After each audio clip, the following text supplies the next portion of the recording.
আসসালামু আলাইকুম। তো শীত মানেই কিন্তু জলপাইয়ের সিজন। তো ১ম দিকে একটু ছোট, ছোট তারপরে কিন্তু আস্তে, আস্তে বড়টা বের হয়ে যায়। তো তখনই কিন্তু আমরা সবাই মোটামুটি আচার তৈরি করা শুরু করে দেই।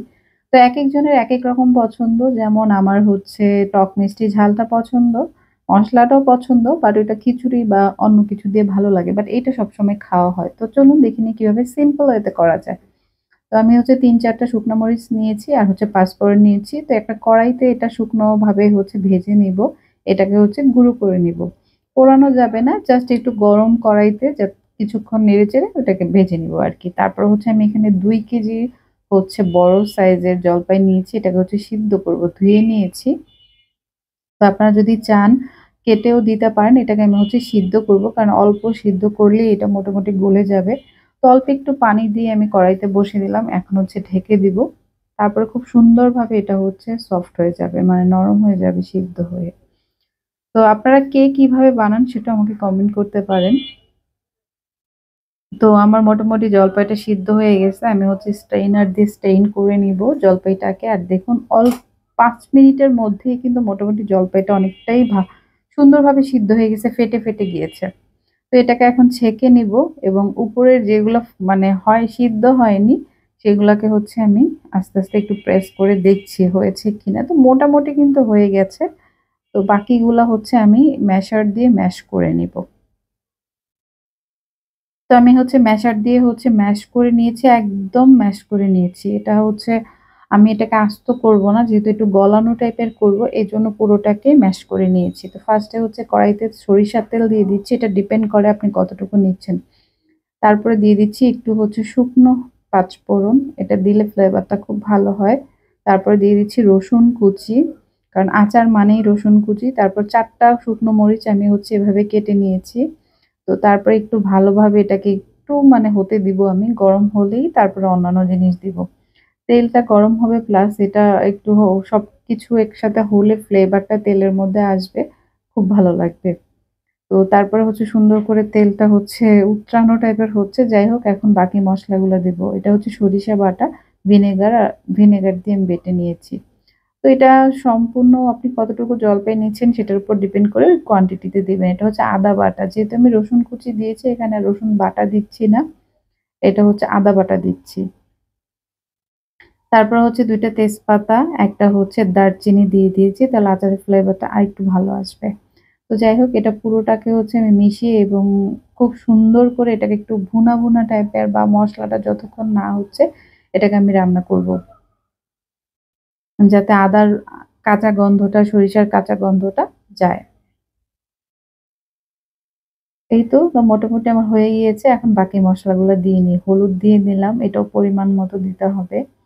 তারপরে দিয়ে দিব হচ্ছে আপনার মরিচের গুঁড়া, ঝালের জন্য যেহেতু শুকনা মরিচ দিয়েছি, লবণ দিলাম। লবণটা আমি এখন দিব, পরে লাস্টে আবার চেক করে পরে আবার দিব। এখানে আমি অল্প একটু কিন্তু মরিচের গুঁড়োও দিয়েছি। ওকে? তারপরে এটা যতক্ষণ না হচ্ছে ততক্ষণ আমার মিনিমাম ৫ মিনিট ১০ মিনিটের মতো এটাকে আমি কুক করেছি।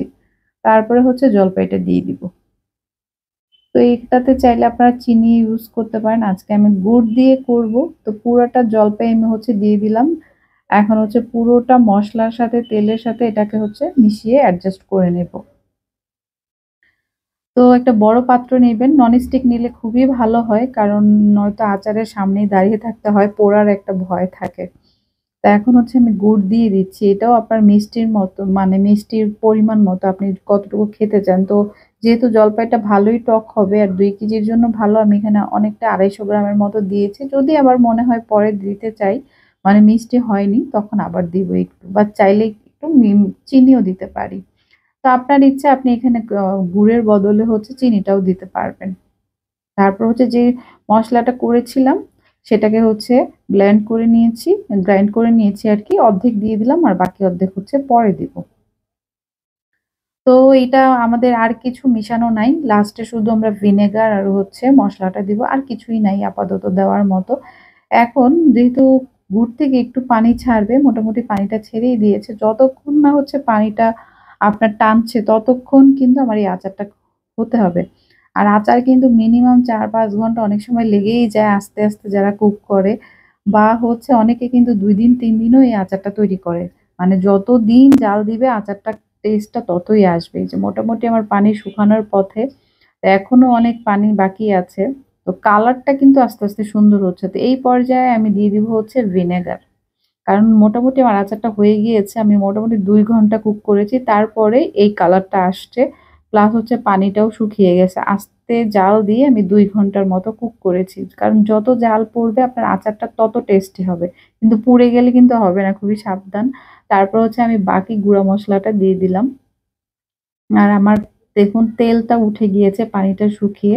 তার মানে মোটামুটি আমার এটা কুক হয়ে গিয়েছে। তো দারুণ একটা ফ্লেভার আসতেছে যেটা আমি পাচ্ছি, আপনারা হয়তো পাচ্ছেন না। তো যারা আচার পছন্দ করেন এভাবে একবার ট্রাই করবেন, ভালো লাগবে। খুবই সিম্পল হয়ে আমিও আগে বানাতে ভয় পেতাম যে হয়তো হবে না, হবে না। বাট ট্রাই করলে কিন্তু সবকিছুই পসিবল। তো এভাবে করেও দেখতে পারেন, খুবই ভালো হয়। তো যাই হোক এই তো তৈরি হয়ে গেল। আমি আরেকটু জাল দিব। তো মোটামুটি আমার আচারটা কিন্তু ডান। এখন আমি একটা এয়ারটাইট বক্সে করে ভরে আপনি চাইলে নরমালেও রাখতে পারেন। আমি নরমালি ফ্রিজে রেখে দেই যেহেতু আমার বাসায় অত কেউ খায় না।